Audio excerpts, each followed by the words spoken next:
She was just 4 years old, playing by a creek in the Montana woods. One moment laughter, the next silence, no scream, no trace, just gone. What followed wasn't just a search, but a descent into one of the most unsettling true crime mysteries of the last century. Letters arrived claiming to love her, claiming to have her. But no ransom, no demands, only eerie promises and horrifying clues. Was she kidnapped? Was she raised in secret? Or was it all a twisted game? This is the case of Nyleen Marshall, one of America's most haunting disappearances.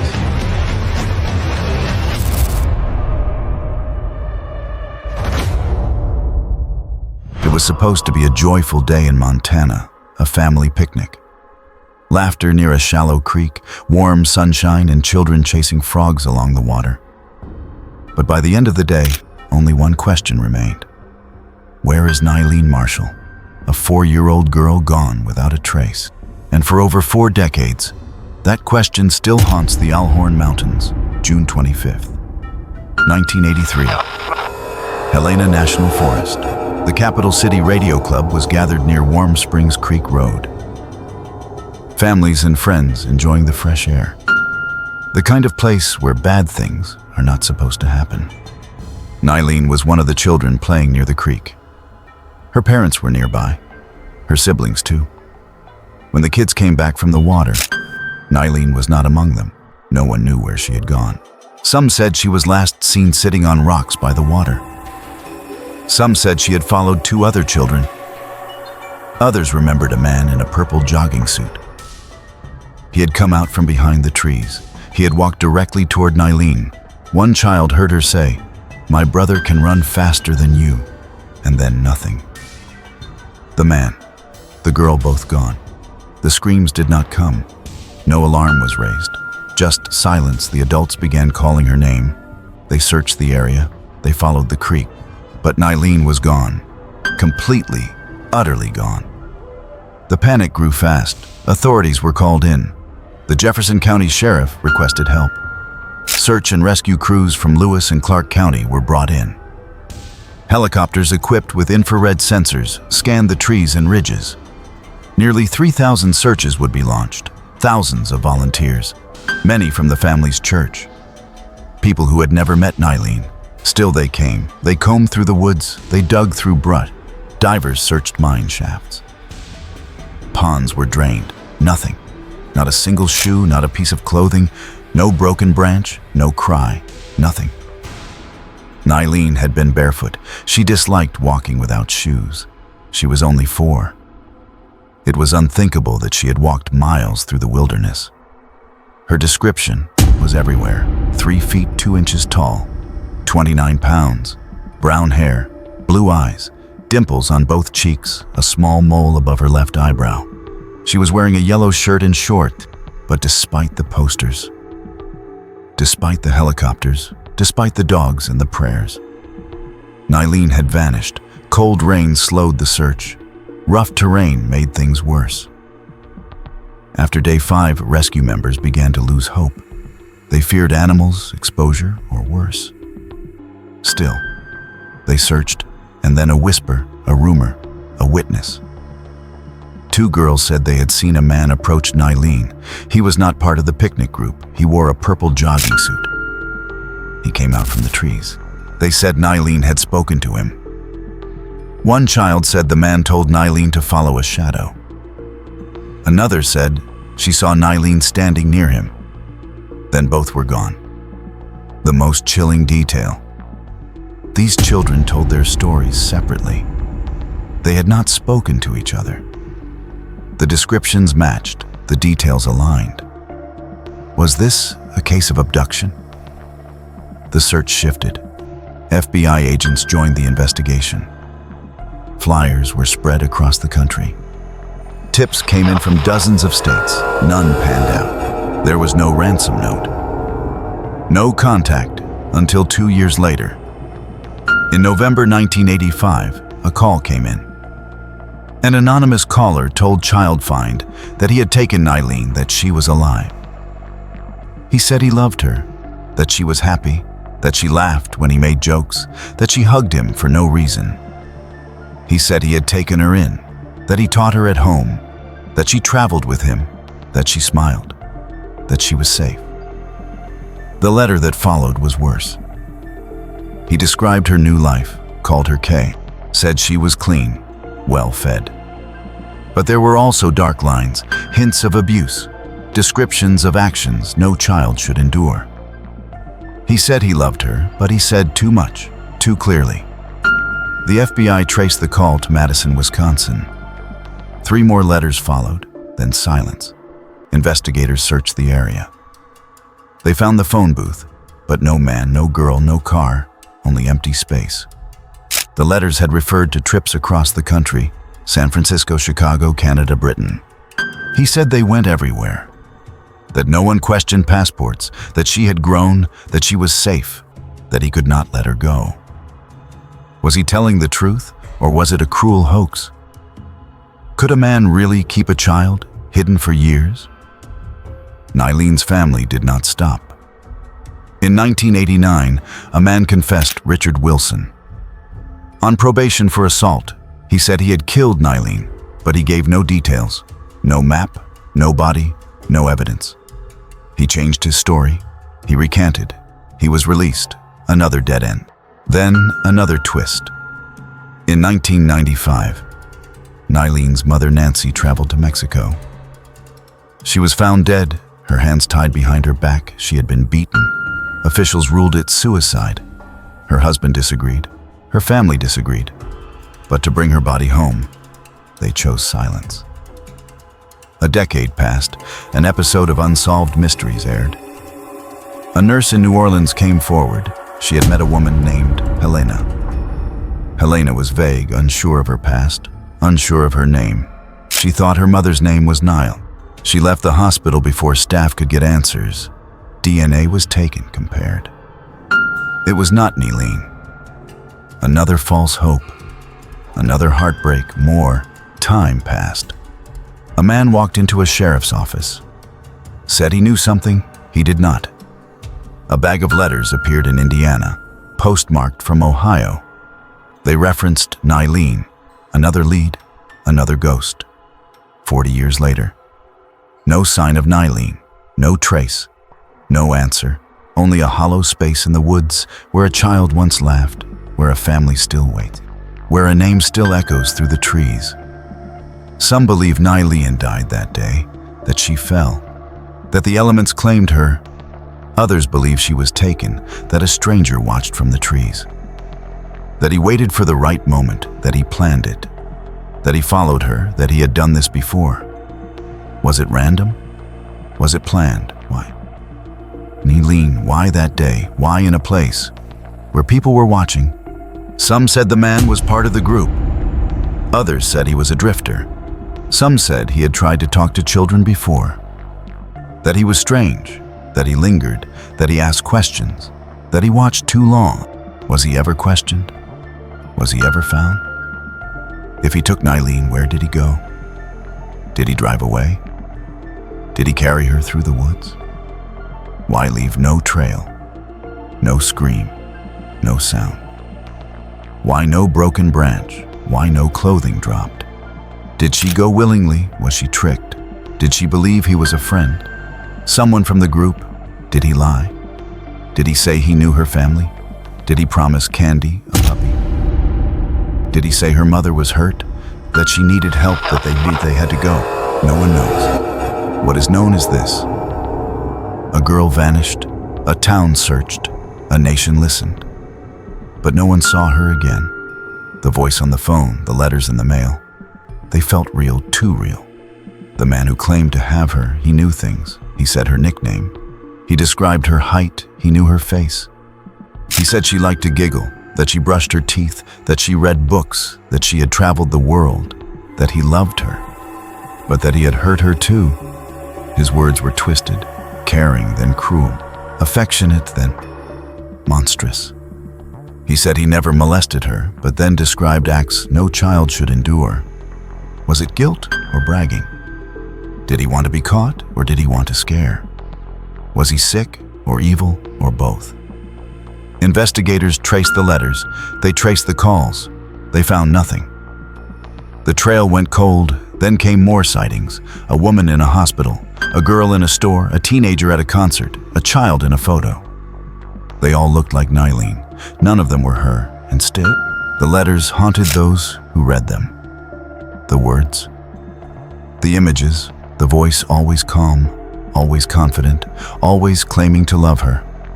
But love is not taking. Love is not hiding. Love is not silence. Still, some believed him. Some believed she was alive, that she had grown up with a new name, a new life, a new truth. That she did not know she was missing. That she believed he was her father, her only family that she had forgotten or had been made to forget. That she was safe. But that safety came at a cost. Her name, her identity, her truth, her real family lost. Forgotten, replaced. Others believed it was all a lie. That the man on the phone had nothing. That he was cruel, deluded. That he wrote those letters to feel power. That he never saw Nyleen. That he just wanted attention. That he fooled the FBI. That he fooled the family. That he fooled the world, if so. Why did he stop? Why write so many letters? Why risk so much? Why mention so many real places? Real details. Was he real? Or just very good at pretending? The years passed. The tips slowed. The news faded, but the family did not forget. They moved. They tried to build a life. But the hole was always there. The empty room, the missing laugh, the ache, the guilt. The what-ifs Nancy never gave up until the day she died. A trip to Mexico, a hotel room, a broken door, her hands tied behind her back. Her wedding ring missing. The ruling said suicide. The family said murder. The truth unknown. Her death left more questions. Why was she in danger? Did someone want her silenced? Was it connected to Nyleen, or was it just another cruel twist? Kim brought her home. He stopped asking questions. He just wanted her back. But the pain stayed. The loss doubled. Nyleen and Nancy both gone years later. A nurse saw a girl. She had a strange name. She had no answers. DNA was taken. It was not her. Again, another dead end, another open wound. In time, people forgot. The posters faded, the trees grew taller, the creek ran quiet again. But the family remembered, the searchers remembered, the letters were stored in boxes, the phone recordings archived. But the hope still flickered. Every yellow shirt, every brown-haired child, every blue-eyed smile. A reminder, maybe today, maybe she is out there, maybe she remembers, maybe she is looking to, maybe she wants to come home. Maybe she never knew she was gone. Maybe someone will speak. Maybe someone saw something. Maybe someone knows. Maybe that man told someone. Maybe he left a clue, a slip, a whisper, a name, a place, a town, a date, something, anything. And maybe, just maybe, one day, that something will bring Nyleen home. The search never truly stopped. In offices across states, in online forums, in phone calls made in the dead of night, her name stayed alive, Nyleen. A name whispered by wind across mountain ridges, echoed in the stillness of creek water, etched into the hearts of a family frozen in time. Each year that passed brought no answers. But still, the Jefferson County Sheriff's Office kept her file open. They spoke to new agents, they shared her photo, they scanned reports, they read every letter again. Every strange tip, every vague dream, every hopeful sighting, nothing ever fit. No bones found, no belongings uncovered, no confirmed trace. And yet, the sightings felt real. The letters felt deliberate, not random, not hollow, not a prank. Some believe the man may have worked in child protection, or law enforcement, or healthcare. Someone with access, with knowledge, someone who knew how to hide. Others said no, that he was just lucky, or that he had help, that someone knew but stayed silent, for love, for fear, for guilt. And so, the mystery deepened. Some years, The case grew quiet. Then a post on a forum, a late-night documentary, a whispered rumor, and the questions returned. Always the same questions. What happened? What happened to Nyleen Marshall? Was she lost? Was she taken? Did she live or die? And if she lived, where was she? Was she safe? Was she happy? Did she remember? Did she know who she was? Did she wonder why she felt different? Why her memories were blurry? Why certain names felt familiar, but not real? A face she couldn't quite place, a dream she couldn't explain, a voice calling her, always distant, always just out of reach. Her brother never forgot. He said he dreamed of her, that he saw her in crowds, in airports, in cities, that she smiled at him, but never spoke. He said he would know her anywhere, that he would never stop looking. Her sister, too young then to remember, grew up with a void, a shadow, a name never said too loud, a smile missing in photos, a quiet ache. Her father said he had made peace, but no one believed him. How could he? He still walked the woods, still scanned the trees, still looked for yellow, still listened for giggles on the wind. Her photo stayed in his wallet, worn, faded, tucked behind his license, always with him. In 2018, a strange letter appeared, sent to several places. The handwriting was jagged, familiar, a mix of calm and chaos. It mentioned her name, her middle name, Kay. It said she was alive, that she had grown, that she was in Europe, that she had a child of her own, that she would never return, because she had made peace. But the letter offered no proof, no photo, no date, no signature. Investigators traced the postmark, Cincinnati again. A circle, no match, no suspect, no closure. But again, the case flared. More sightings, more tips, nothing solid, but still enough to hope. The cold case team revisited the files, rewatched the interviews, replayed the audio tapes, read the old reports. They said, this case is not dead. It is just waiting. Waiting for one person to speak. Waiting for a slip. Waiting for technology to catch up. For someone to come forward. For someone to remember. For someone to break and tell the truth. In the years since, the internet became a new kind of witness. People around the world studied the case. They mapped the timeline. They analyzed the letters. They compared the voice. They posted theories, photos, clues. Some said Nyleen had grown up in Canada. Others said she was seen in the UK. A few said she had escaped, that she was living under a new name, that she was afraid to speak, that she feared what might happen if she was found, that the man who took her was still alive, still watching, that he had raised her as his own, that he had told her a story, a lie that became her truth. And if that is true, what does she believe now? Who does she believe she is?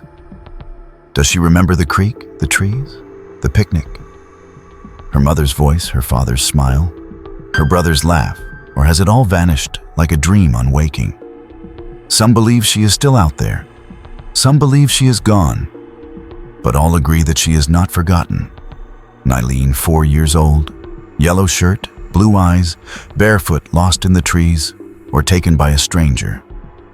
One moment she was there, then gone, and for all the years since. A community still wonders. A family still hopes. A nation still asks, where is Nyleen? In the end, it is not just about justice.